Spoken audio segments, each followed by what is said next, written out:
कभी सोचा है कि एक आदमी बिना यूनिफॉर्म के, बिना किसी स्पॉटलाइट के, देश के सबसे बड़े दुश्मनों के बीच जाकर उनकी हर चाल समझकर उन्हें खामोशी से हरा दे? ना उसका नाम न्यूज़ में आता है, ना उसकी तस्वीर वायरल होती है, लेकिन उसके डिसीजंस देश का फ्यूचर बदल देते हैं। ये कहानी है एक ऐसे इंसान की जिसे लोग कहते हैं इंडिया का जेम्स बॉन्ड। लेकिन ये कोई फिल्म नहीं है, ये है अजीत धवल की असली कहानी।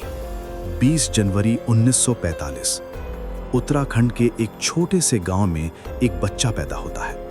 नाम था अजीत धवल। उनके पिता इंडियन आर्मी में मेजर थे। शायद वहीं से देश के लिए कुछ करने का जज्बा उनके अंदर बचपन से ही आ गया। पढ़ाई में वो इतने तेज थे कि इकोनॉमिक्स में मास्टर्स किया और फिर यूपीएससी क्लियर कर लिया। 1968 अजीत धवल ने इंडियन पुलिस सर्विस ज्वाइन की, लेकिन उनका सफर सिर्फ पुलिस ऑफिसर बनने तक नहीं रुकना था।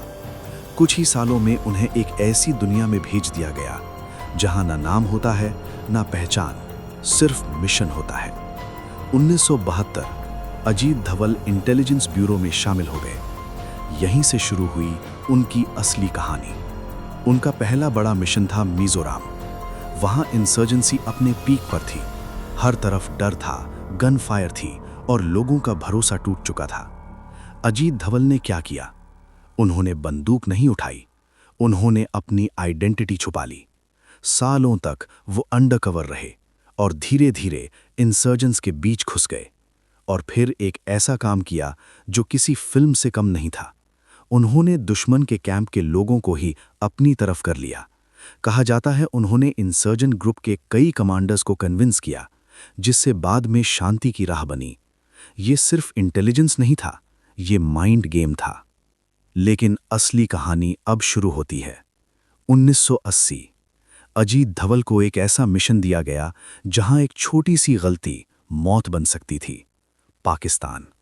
ऑफिशियली वो इंडियन हाई कमीशन में काम कर रहे थे, लेकिन अनऑफिशियली वो एक स्पाई थे। सालों तक उन्होंने अपनी असली पहचान छुपाकर वहां के लोगों के बीच रहकर इंफॉर्मेशन कलेक्ट की।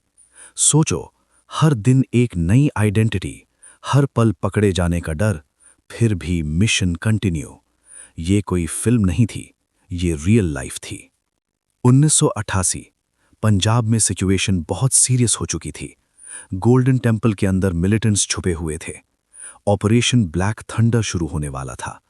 और उस ऑपरेशन से पहले एक आदमी चुपके से रिक्शा ड्राइवर बनकर गोल्डन टेम्पल के अंदर घुस गया। वो आदमी था अजीत धवल। उन्होंने अंदर जाकर मिलिटेंट्स की पोजीशंस देखी, उनके वेपन्स का अंदाजा लगाया और पूरा मैप तैयार किया। ये इंफॉर्मेशन बाद में ऑपरेशन के लिए सबसे इंपॉर्टेंट साबित हुई। इसी ब्रेवरी के लिए उन्हें कीर्ति चक्र दिया गया और वो पहले पुलिस ऑफिसर बने जिसे ये ऑनर मिला। उनका करियर सिर्फ एक मिशन तक लिमिटेड नहीं था। 30 साल से ज्यादा अजीत धवल ने इंटेलिजेंस फील्ड में काम किया। हाईजैक सिचुएशंस हों, टेररिस्ट नेगोशिएशंस हों, हर जगह उनका रोल क्रिटिकल था। उन्होंने सिर्फ दुश्मनों से नहीं लड़ा, उन्होंने सिचुएशंस को कंट्रोल किया। 2005 अजीत धवल रिटायर हो गए। आम लोगों के लिए ये कहानी यहीं खत्म हो जाती है, लेकिन उनके लिए नहीं। 2014 उन्हें इंडिया का नेशनल सिक्योरिटी एडवाइजर बना दिया गया।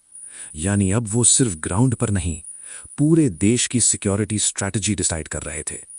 उनके टेन्योर में इंडिया ने अपनी स्ट्रैटेजी बदली। अब इंडिया सिर्फ रिएक्ट नहीं करता था, इंडिया प्लान करता था, स्ट्रॉन्ग डिसीजंस लेता था। अजीत धवल का एक सिंपल रूल है, बेस्ट डिफेंस एक स्ट्रॉन्ग ऑफेंस होता है। उनके डिसीजंस में क्लैरिटी होती है और रिस्क लेने की हिम्मत भी। इसलिए उन्हें इंडिया का जेम्स बॉन्ड कहा जाता है। लेकिन सच ये है, जेम्स बॉन्ड एक फिक्शनल कैरेक्टर है, अजीत धवल रियल है। आज भी वो एक ऐसे इंसान है जो लाइमलाइट से दूर रहते हैं।